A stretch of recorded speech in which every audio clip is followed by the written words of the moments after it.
नमस्कार, मैं हूं आपके साथ अभिषेक पुंडीर। लोकसभा चुनाव अपने सबाब पर है और पार्टियां धड़ाधड़ प्रचार भी कर रही हैं।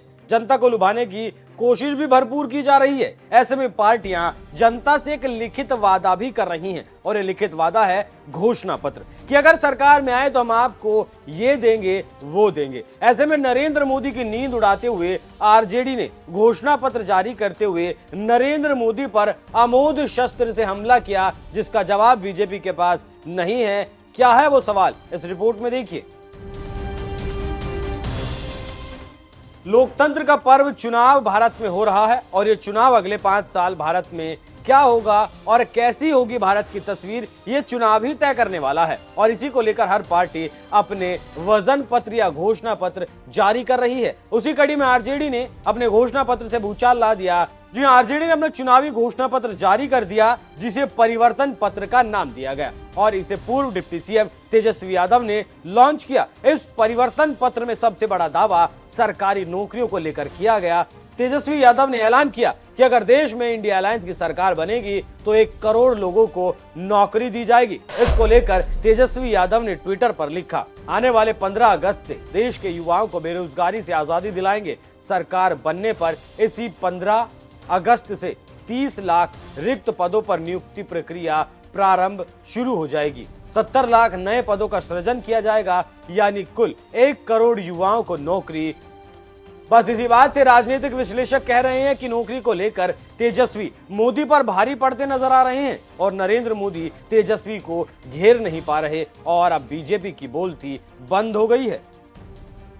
आपको जानकारी देते चलें कि इसके साथ ही साथ तेजस्वी ने प्रेस कॉन्फ्रेंस करके 2024 में 24 वचन पेश भी किए और कहा कि हम बिहार के विकास के लिए जो वादा करेंगे उसे पूरा भी करेंगे। हम जब भी कुछ कहते हैं तो उसका मतलब होता है हम उस पर अमल करते हैं। इससे आप समझ सकते हैं कि कैसे तेजस्वी ने नौकरी का दांव खेलकर नरेंद्र मोदी की हवा निकाल दी, जबकि इससे उलट नरेंद्र मोदी राम मंदिर, धारा 370, हिंदू मुस्लिम और मछली नवरात्र की बात कर रहे हैं ताकि चुनाव को हिंदू मुसलमान बनाया जा सके, जबकि विपक्ष लगातार महंगाई, बेरोजगारी, सुरक्षा के मुद्दों पर बात कर रहा है। आलोचक कह रहे हैं कि नरेंद्र मोदी ने काम किया है और दुनिया में भारत का बोलबाला है तो उस पर वोट मांगना चाहिए, लेकिन मोदी पीएम का स्तर गिरा रहे हैं और काम की बजाय निचले स्तर पर आकर हिंदू मुस्लिम का कार्ड खेलने में व्यस्त है, जो कि नैतिकता और चुनावी माहौल के हिसाब से ठीक नहीं है। मोदी को चाहिए कि वो अपने भाषणों में बताते हैं कि कितनी नौकरी दी, कितनी महंगाई कम की,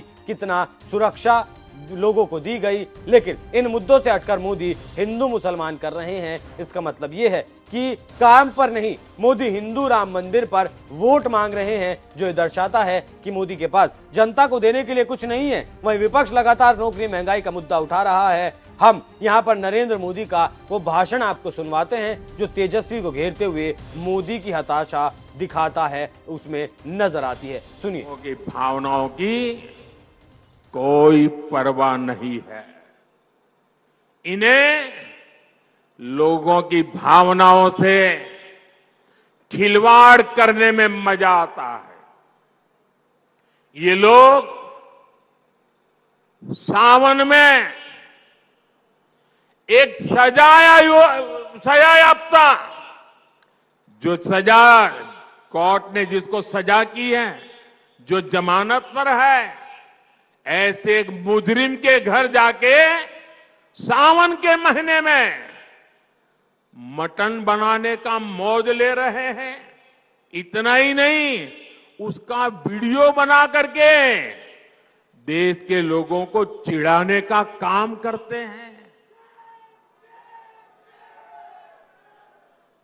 कानून किसी को भी कुछ भी खाने से नहीं रोकता है और न ही मोदी रोकता है। सभी को स्वतंत्रता है कि जब मन करे वेज खाए या नॉन वेज खाए, लेकिन इन लोगों की मंशा दूसरी होती है। जब सब मुगल यहां आक्रमण करते थे ना, तो उनको सत्ता, राजा को पराजित करने से संतोष नहीं होता था।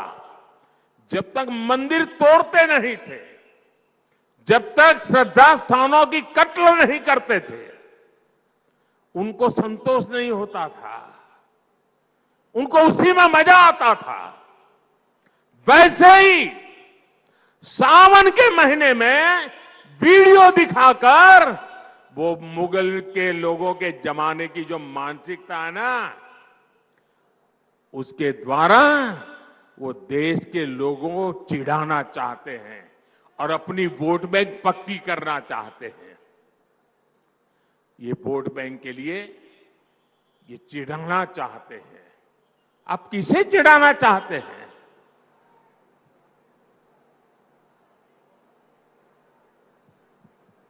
नवरात्र के दिनों में अपना नॉनवेज खाना, आप किस मनसा से वीडियो दिखा दिखा करके लोगों की भावनाओं को चोट पहुंचा करके किसको खुश करने का खेल कर रहे हो? मैं जानता हूं, मैं जब आज ये बोल रहा हूं, उसके बाद ये लोग पूरा गोला बारूद लेकर गालियों की बौछार मुझ पर चलाएंगे, मेरे पीछे पड़ जाएंगे। लेकिन जब बात बर्दाश्त से बाहर हो जाती है तो लोकतंत्र में मेरा दायित्व बनता है, मैं देश को सही चीजों का सही पहलू बताऊं और वो मेरा कर्तव्य पूरा कर रहा हूं। ये लोग ऐसा जानबूझकर इसलिए करते हैं ताकि इस देश की मान्यताओं पर हमला हो। ये इसलिए होता है ताकि एक बड़ा वर्ग इनके वीडियो कर देखकर चिढ़ता रहे, असहज होता रहे। समस्या इस अंदाज से है, तुष्टीकरण से आगे बढ़कर ये इनकी मुगलिया सोच है। लेकिन ये लोग नहीं जानते, जनता जब जवाब देती है तो बड़े बड़े शाही खानदार के युवराजों को बेदखल होना पड़ता है। तो सुन लिया आपने क्या कह रहे हैं प्रधानमंत्री नरेंद्र मोदी। जबकि भारत अलग अलग कल्चर वाला देश है, जहां पर कहीं त्योहारों में मछली मुर्गा खाया जाता है तो कहीं नहीं खाया जाता। अब वो बात बताते हैं जिसे नरेंद्र मोदी ने झूठ बोला है और तेजस्वी पर धार्मिक भावनाओं को आहत करने का आरोप लगाया है। हम लोगों को ये 10-15 मिनट मिला है जो हम लोग लंच कर सके। तो आज मुकेश जी जो है खाना लाए हैं, लंच में मछली लाए हैं और बहुत ही स्वादिष्ट मछली है। एक कांटे का मछली है, साथ में रोटी है, नमक है, प्याज है और हरी मिर्ची है। तो यही मौका मिलता है जब हम लोग जो है 10-15 मिनट का खाना जो है खा सके। और पूरे दिन भर से हम लोग प्रचार में लगे रहते हैं। तो मुकेश जी को हम धन्यवाद देते हैं कि मछली खिलाया आज इन्होंने। मछली कौन सा है, मछली कौन सा खा रही बताएंगे? नमस्कार साथियों, ये मछली जो है खास करके मिथिलांचल में कोसी में पाया जाता है। इसका नाम है चेचरा और मजबूती से हम लोग प्रचार कर रहे हैं। और वही थोड़ा सा समय मिलता तो वही हम लोग का लंच हेलीकॉप्टर में ही हो जा रहा है। और प्याज, मछली और मिर्ची, ये सारी चीज, नमक है, सारी चीज हम लोग खा रहे हैं। और खास करके ये वीडियो खास करके हमारे छोटे भाई तेजस्वी जी का और हमारा देखने के बाद कुछ लोगों को बहुत मिर्ची लगेगा, तो वो कृपया करके उसको मिर्ची ना लगे, वो मिर्ची हम लोग से मांग ले। और निश्चित तौर पे हम लोग मजबूती से लड़ाई लड़ रहे हैं, सामाजिक न्याय के लिए लड़ाई लड़ रहे हैं। और आने वाला समय में निश्चित तौर पे हमारे बिहार में बेहतर प्रदर्शन रहेगा और हमारी उम्मीद है कि 40 में 40 सीट हम लोग जीतेंगे मजबूती से। तो जैसे मुकेश जी ने बताया चिचरा मछली जो है वो है, और ये चिचरा मछली जो है कोसी के इलाके में मिलता है। लेकिन बहुत गर्मी है, लू है, तो इसके लिए भी हम लोग जो है। तो सुन लिया आपने क्या कह रहे हैं तेजस्वी यादव। जबकि ये वीडियो नवरात्र से एक दिन पहले का था। इसे आप मोदी की हताशा को देख सकते हैं। इसी से कहा जा रहा है कि मोदी हार रहे हैं। अब देखना होगा कि 4 जून को क्या कुछ नतीजे निकलकर सामने आते हैं। वैसे जिस तरीके से वार पलटवार जारी है, उस पर आपका क्या कुछ कहना है, कमेंट कर अपनी राय हमें जरूर बताएं। नमस्कार।